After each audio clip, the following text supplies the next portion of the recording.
Hi friends, welcome to my story. இன்னைக்கு நம்ம பார்க்க போற ஸ்டோரி கொஞ்சம் வேற லெவல். பெயர் கார்த்திக், வயசு 38. அவன் மனைவி பிரியா. திருமணமாகி 12 வருஷம் ஆகுது. 2 குழந்தைகள், ஒன்னு 10 வயசு பையன், இன்னொன்னு 7 வயசு பொண்ணு. கார்த்திக் ஒரு சாமான்யமான ஆளு. வேலை, வீடு, குழந்தைகள், இதுதான் அவன் உலகம். பிரியாவ மனசார நேசிச்சான். அவளுக்கு எதுவும் குறை சொல்ல மாட்டான். நீ என் உயிர்னு சொல்லுவான். பிரியாவும் முதல் வருஷங்கள்ல ரொம்ப அன்பா இருந்தா. ஆனா ஒரு நாள் எல்லாம் மாறியது. கார்த்திக் ஒரு நாள் பிரியாவோட போன்ல ஒரு மெசேஜ் பார்த்தான்.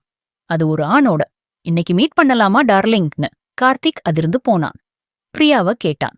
அவள் முதல்ல மறுத்தா, பிறகு அழுது சொன்னா, அது ஒரு தவறு, ஒரு தடவைதான், இனி நடக்காது.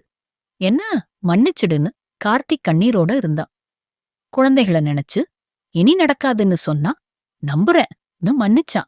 அவன் மனசு உடைஞ்சாலும் குடும்பத்தை காப்பாத்தணும்னு நினைச்சான். ஆனா அது திரும்ப நடந்தது. ஒரு வருஷம் கழிச்சு மறுபடியும் அதே மாதிரி. இந்த முறை ரகசியமா சந்திப்பு, ரேசி மெசேஜுகள், கிஸ், பிறகு உடல் உறவு எல்லாம். கார்த்திக் மறுபடியும் கண்டுபிடிச்சான். இந்த முறை அவன் உடைஞ்சு போனான். பிரியா அழுது, இப்போ உண்மையா இனி ஒரு தடவை கூட நடக்காது, நான் மாறுவேன்னு சொன்னான். ஆனா கார்த்திக் இப்போ புரிஞ்சுக்கிட்டான். இது ஒரு சிங்கிள் ஈவெண்ட் இல்ல, இது ஒரு சங்கிலி. முதல்ல ஃப்ளோட்டிங், சின்ன சின்ன சிரிப்பு, பேச்சு, அதை பிரியா நிறுத்தல. அப்புறம் டெக்ஸ்ட் மெசேஜ்கள், கணவன் வீட்டுல இருக்கும்போதே அனுப்புறது. அப்போ கூட நான் என் கணவனுக்கு துரோகம் பண்றேன்னு தெரிஞ்சும் நிறுத்தல. பிறகு அவங்களுக்குள்ள எல்லாம் நடந்தது. வீட்டுக்கு வந்து குழந்தைகளை கட்டிப்பிடிச்சு சிரிச்சு பேசுறது எல்லாம் ஒரு பெரிய திட்டமிட்ட துரோகம். கார்த்திக் பிரியாவ சொன்னான், பிரியா, நீ முதல் தடவை சொன்னப்போ நான் நம்பினேன். நீ உண்மையாவே மன்னிப்பு கேட்டே. ஆனா இப்ப புரியுது, யாரு ஒரு தடவை துரோகம் பண்றாங்களோ அவங்க மனசுல எம்பதி ரொம்ப கம்மி. நீ என்ன நேசிச்சேன்னு சொன்ன எத்தனா, ஆனா அந்த நேசம் வந்து உண்மையா இருந்திருந்தா நீ அந்த ஃப்ளஷ்டிங்க நிறுத்தி இருப்ப, மெசேஜ் அனுப்பாம இருந்திருப்ப, கிஸ் பண்ணாம இருந்திருப்ப. ஆனா நீ எல்லா லைனையும் கிராஸ் பண்ணிட்டே. ஒவ்வொரு ஸ்டெப்பும் நீ நோ சொல்ல வாய்ப்பு இருந்தது. ஆனா நீ சொல்லல. இப்போ நீ மன்னிப்பு கேட்டாலும் நான் மன்னிச்சாலும் இந்த வலி போகாது.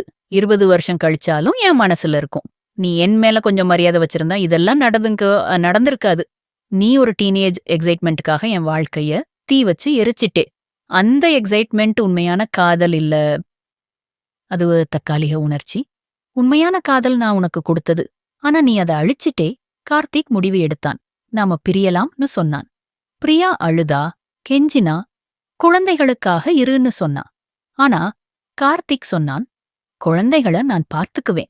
ஆனா உன்னோட இனி வாழ முடியாது. நீ என் நம்பிக்கைய அழிச்சிட்டே.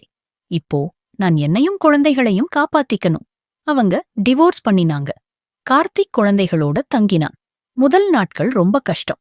இரவு தூங்க முடியல. பழைய நினைவுகள் வந்தது. ஆனா அவன் தன் மேல வேலை பண்ண ஆரம்பிச்சான். கவுன்சிலிங் போனா, குழந்தைகளோட டைம் ஸ்பெண்ட் பண்ணா. மெதுவா அவன் மனசு குணமானது.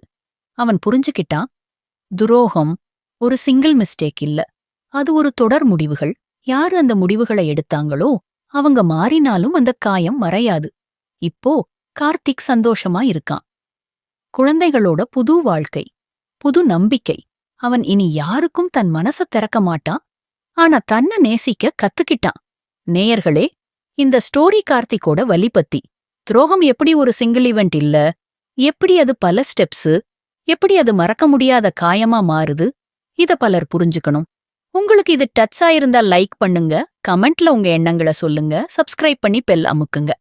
நிறைய பேர் இப்படி வலியோட இருக்காங்க. அவங்களுக்கு இந்த ஸ்டோரி ஒரு பலமா இருக்கட்டும். தேங்க்யூ. Take care.